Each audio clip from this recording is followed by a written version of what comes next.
je sortirai, je te suivrai, je te suivrai.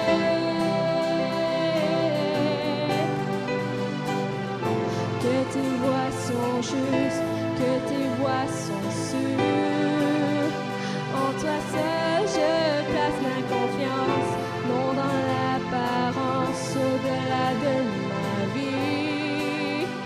En toi seul je place ma confiance, seulement qu'en toi. Où tu vas j'irai, reste je resterai, sors je sortirai, je te suivrai.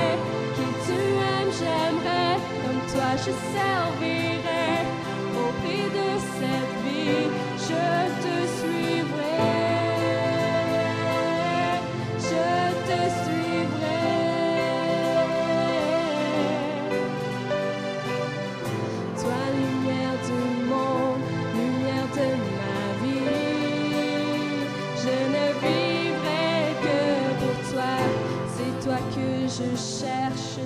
je trouverai tout ce que je veux n'est qu'en toi, seulement qu'en toi. Où tu vas, j'irai, reste, je resterai, sors, je sortirai, je te suivrai. Qui tu aimes, j'aimerais, comme toi je servirai. Au prix de cette vie, je te suivrai. Je te suivrai.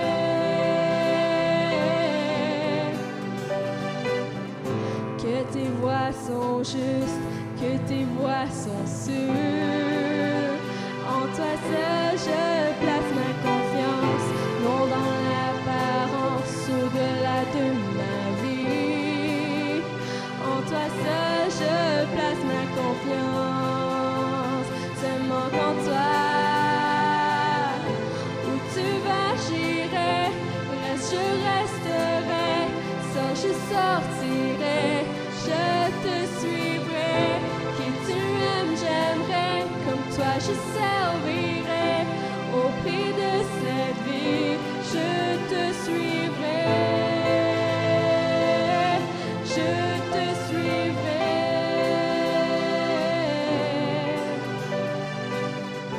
Où tu vas, j'irai, reste, je resterai, sors, je sortirai, je te suivrai.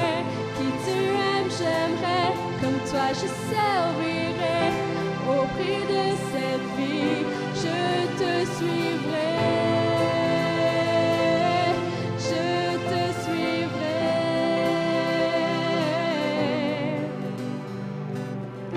En toi, c'est la vie éternelle. En toi, mon âme est libérée. En toi, c'est la joie, joie infinie. Et je te suivrai. Où tu vas, j'irai. Reste, je resterai. Sors, je sortirai. Je te suivrai. Qui tu aimes, j'aimerais, comme toi je servirai. Au prix de cette vie, je te suivrai. Où tu vas, j'irai, reste, je resterai, sors, je sortirai, je te suivrai. Qui tu aimes, j'aimerais, comme toi je servirai. Au prix de cette vie, je te suivrai. Je te suivrai. Je te suivrai. Je te suivrai.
Louez l'Éternel, mon âme.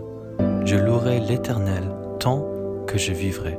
Je célébrerai mon Dieu tant que j'existerai.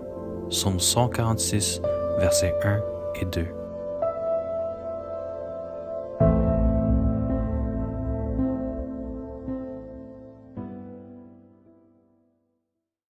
Shalom, bonjour bien-aimés, frères de l'église chrétienne d'Aonsik. Mon nom c'est Rufin Ompieux. Je suis marié avec Emmanuela depuis décembre 2009. Nous avons 3 enfants. La première c'est Joanie qui fait ses 10 ans. Mardoché qui a 5 ans et Ketura qui a 2 ans. Euh, nous sommes originaires de la Côte d'Ivoire, en Afrique de l'Ouest. Et nous sommes venus au Canada depuis décembre 2016. Je suis né de nouveau en juillet 1997. J'ai été baptisé d'esprit en 2001, juillet 2001. En général, plusieurs viennent au Canada pour un mieux-être. Mais ma famille et moi, nous sommes venus au Canada parce qu'en 2011, nous avions répondu à l'appel pour le ministère. Et le Seigneur nous avait dit que c'est au Canada qu'on allait servir. Donc, toutes les fois qu'on a essayé de faire le ministère, soit dans les différents pays où nous sommes passés, on n'avait pas cette paix du cœur. C'est comme ça, on a tout abandonné. Et puis, on est arrivé au Canada, au Québec, en décembre 2016. Mais pour pouvoir faire ma formation biblique à l'IBQ, il faut dire que je viens des Assemblées de Dieu, et les Assemblées de Dieu, c'est la doctrine. Donc, mon premier critère de sélection d'une école biblique, c'était la doctrine. Donc, j'ai pu déceler 4 ou 5 écoles bibliques ici, qui enseignent la théologie évangélique. Et j'ai pris le temps de comparer leur doctrine d'abord avec la doctrine des Assemblées de Dieu qui m'a vu naître et qui m'a nourri, parce que j'ai été nourri à la sève de la doctrine des Assemblées de Dieu. Et j'ai vu que IBQ était très proche. Du moins, c'était la même chose qui était vraiment avec IBQ. Et le deuxième critère, c'était le curriculum de formation. Qu'est-ce qu'il devait nous enseigner? Donc, j'ai essayé de voir et j'ai vu que IBQ répondait quasiment à tout ce que je voulais vraiment apprendre là. Et c'est ce qui a fait vraiment le choix de IBQ. Pendant mon stage avec l'église chrétienne d'Aunsic, mon cœur voudrait voir l'aspect pratique du ministère au Québec. Je vais apprendre la planification, l'organisation et l'administration des éléments fondamentaux de notre foi chrétienne.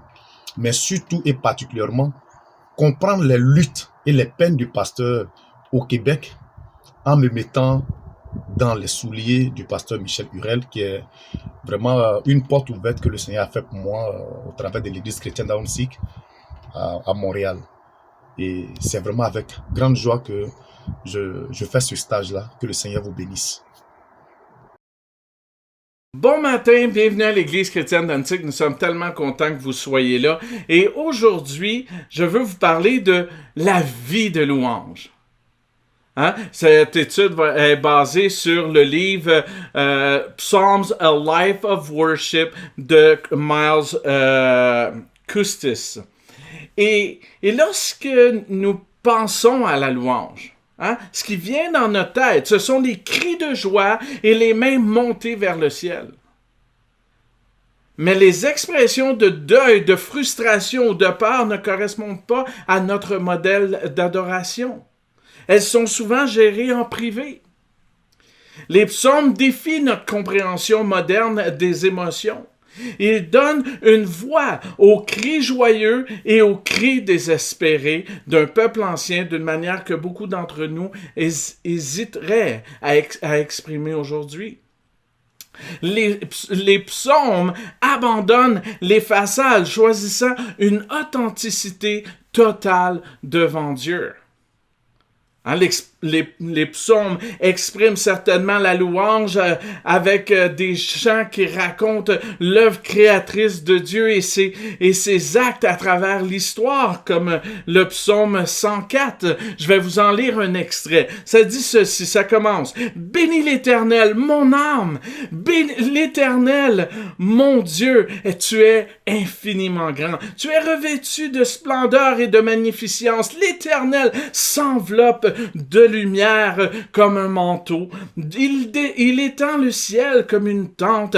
Il construit sa demeure au-dessus de l'eau. Il fait des nuages son char. Il s'avance sur les ailes du vent. Il fait des vents ses messagers, des éclairs ses serviteurs. Il a établi sur terre, sur ses fondements. Elle ne sera jamais ébranlée. Tu l'avais couverte de l'océan comme d'un vêtement. L'eau recouvrait les montagnes. Elle a fui à ta menace. Elle s'est sauvée au son de ton tonnerre. Des montagnes se sont élevées, des vallées se sont abaissées à la place que tu leur avais fixée. Tu as posé une limite que l'eau ne doit pas franchir afin qu'elle ne revienne pas plus couvrir la terre. Il conduit les sources vers des torrents qui parcourent les montagnes. Tous les oiseaux sauvages y boivent. Les ânes y étanchent leur soif. Les oiseaux du ciel nichent sur leurs rives et chantent dans les feuillages. Du haut de sa demeure, Dieu arrose les montagnes. La terre est rassasiée du fruit de ton travail.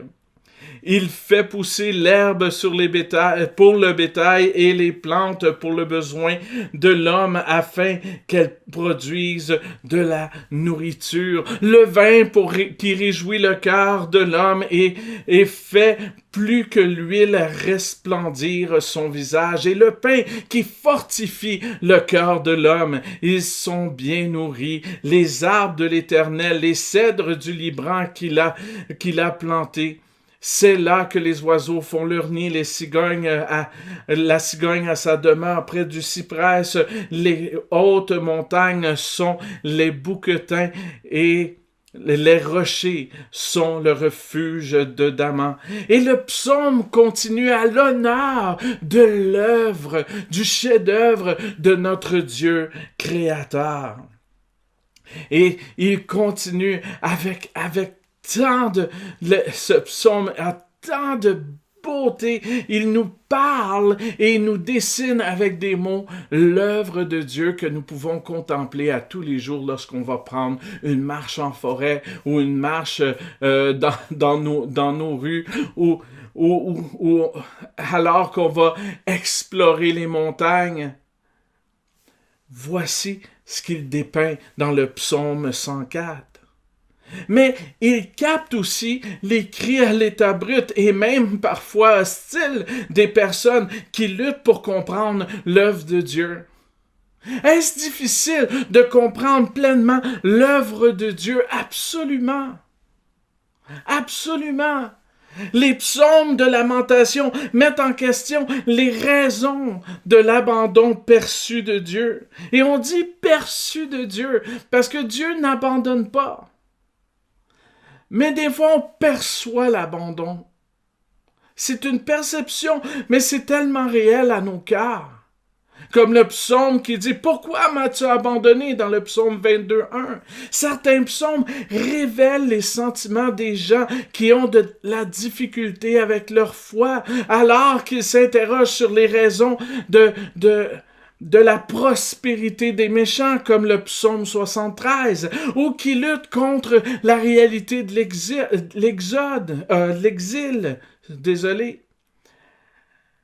Donc, ça me fait penser au psaume 73, le psaume d'Asaph qui dit « À la vue des méchants et de leur prospérité, mon pied allait glisser. » Il a été confronté dans sa foi et dans le fait que Dieu veut agir en sa faveur. Combien de fois, comme être humain, nous avons douté? Mais il faut continuer.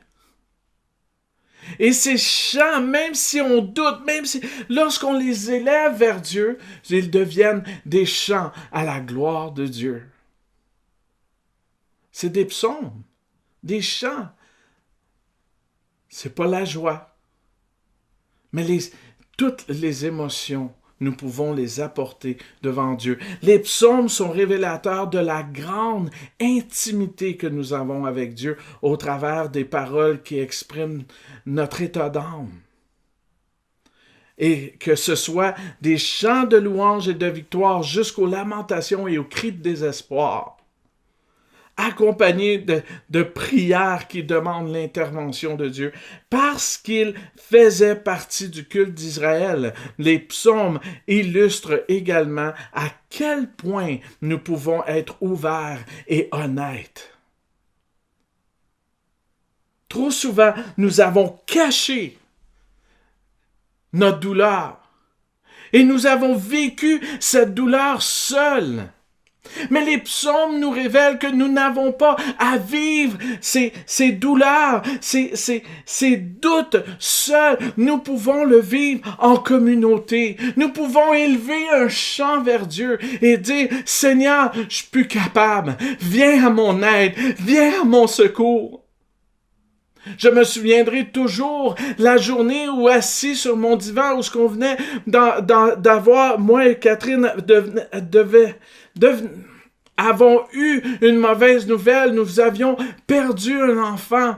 Alors qu'on était assis sur ce divan, la seule prière que j'ai faite à Dieu, c'est « Seigneur, la seule prière qui vient, c'est « Pourquoi m'as-tu abandonné?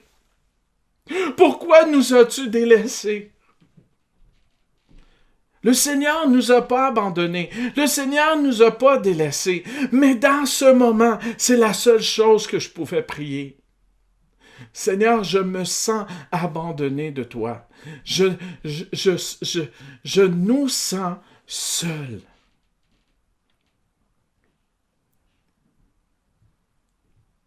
Et combien pour les êtres humains d'être dans cette position d'impuissance, c'est malaisant. Mais ça a été à ce moment-là ma prière et mon psaume devant Dieu, sachant que mon Dieu désire répondre à ma prière. Quelques années plus tard, cette prière a été exaucée. Mais au moment où j'ai fait cette prière, au moment où je consolais mon épouse alors que moi-même j'étais brisé à l'intérieur, je ne savais pas. Je pouvais seulement mettre ma foi en Dieu. Cette même foi que Abraham avait, espérant contre toute espérance. C'est la seule chose que je pouvais faire à ce moment-là. Et ça a été le psaume du Seigneur dans mon cœur. Ça nous pousse à être ouverts et à être honnêtes. Quelle que soit la situation à laquelle nous sommes confrontés, l'agitation, la joie ou la confusion qui en résulte peuvent lui être apportées. Donc aujourd'hui, quel est le psaume qui est dans ton cœur? Est-ce un psaume de victoire, de réjouissance, ou encore un psaume de lamentation, ou un psaume de tristesse et de pleurs? Peu importe ce que vous avez dans le cœur, je vous demande d'aller vers le Seigneur et avec une authenticité, une ouverture, une honnêteté, de vous présenter devant lui et de lui exposer l'état brut de vos émotions. Est-ce pour toi aujourd'hui un temps d'allégresse?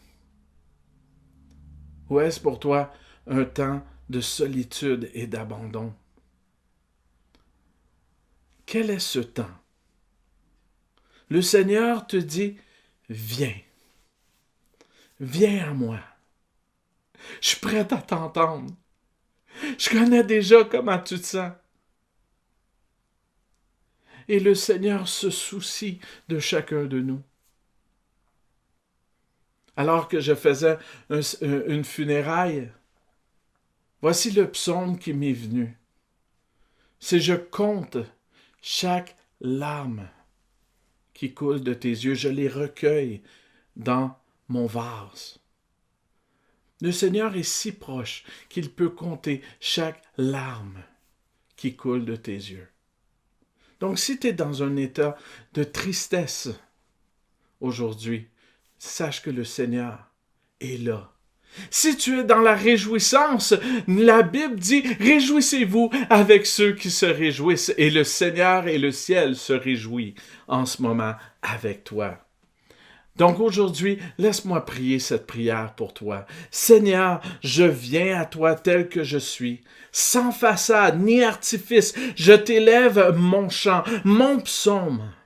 Merci de tendre l'oreille. Merci pour ta présence et merci pour ton action. Amen. Si tu as fait cette prière aujourd'hui, le Seigneur va répondre, va agir, car il est le roi des rois et il règne en ta faveur. Sur ce, reste béni, reste en lui.